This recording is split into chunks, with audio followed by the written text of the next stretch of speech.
Hello, my name is Rick. I been living here in Arizona for a little over a year now.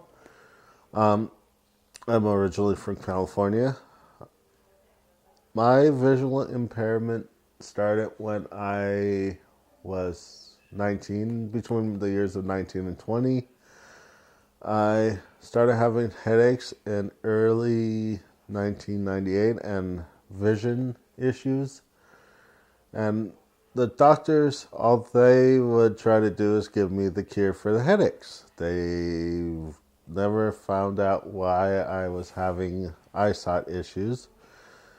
Going from one day to the next, I'd have vision and then loss of vision in my right eye. Took me about a year to finally get an answer. It was about a couple of days after Christmas in '98, where a couple of friends took me in to the hospital where the doctors gave me an MRI and found out I had a brain tumor about the size of a tennis ball. And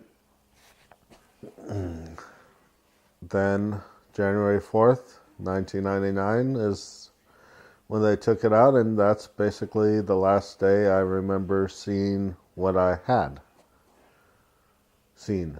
In When I woke up from the surgery, I had shadow vision in my left eye, and in my right eye, I see a big white spot. And thankfully, like I said, I had vision before where I could see and know what colors are. So for the last 20 years, I have been blind. It took me a while to get used to being blind because, like, I'm guessing most people who have had sight at least some time in their life, they just don't go from being able to see and be blind right away.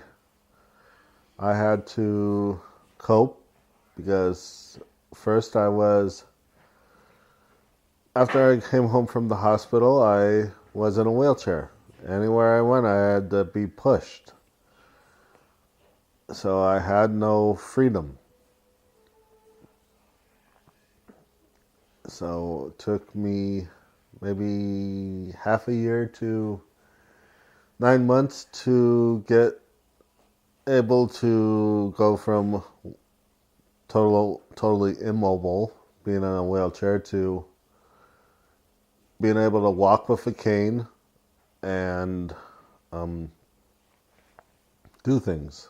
At first, when I had my cane, I was all over the place with it because I would I was taught to keep it low, but when I would bounce it up and down, I would bounce up over my head basically. So it took me a while to learn how to use that right and be able to do stuff. It wasn't easy because, again, my family is very protective of me, and my dad would not want me to do anything without him, which is okay. I love him to death and I miss him a lot, but I wanted to do things on my own. um, so it took me 2 years to finally be able to do things on my own when I moved out of his house and onto better places where, not better places, move out of his house and move away so I could learn how to live on my own. And 18 years later, I'm here in Arizona on my own again with my fiance. But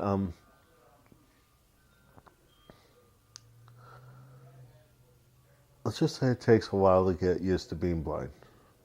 And that's best I can say to you, any person who recently lost their sight or is dealing with it.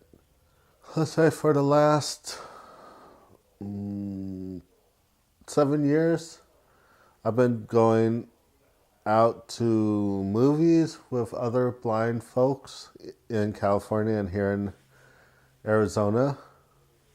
We've been I started to the movies by myself at first.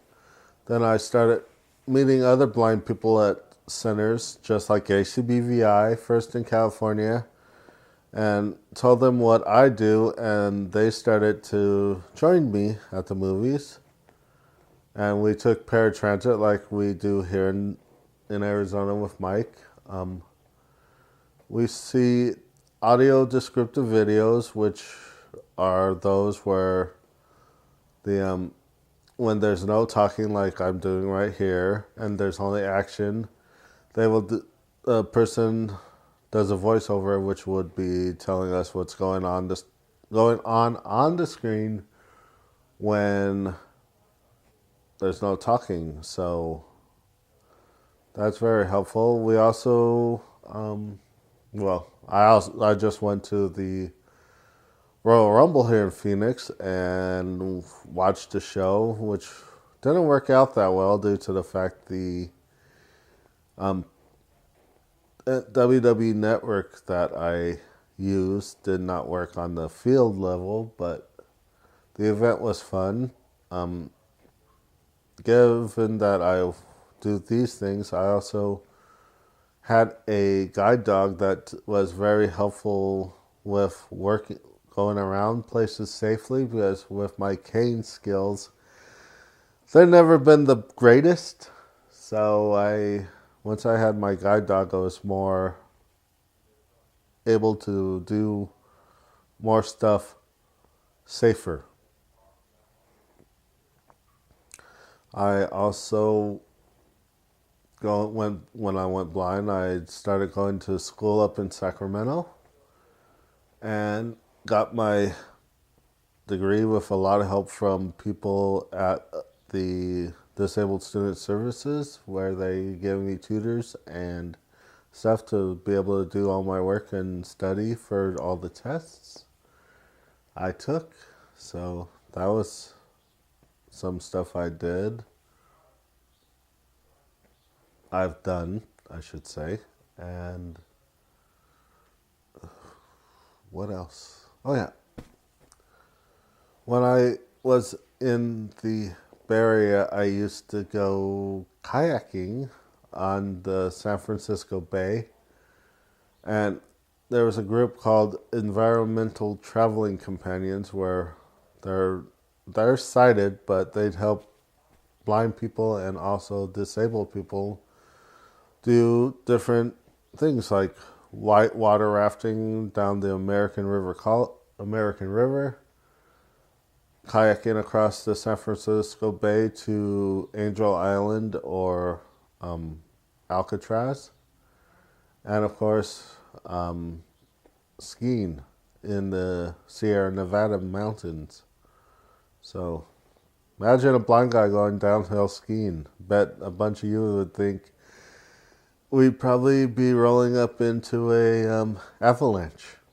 But a lot of people do it. So it was a lot of fun, and yeah, so this is Rick. Thank you for listening, and thank you.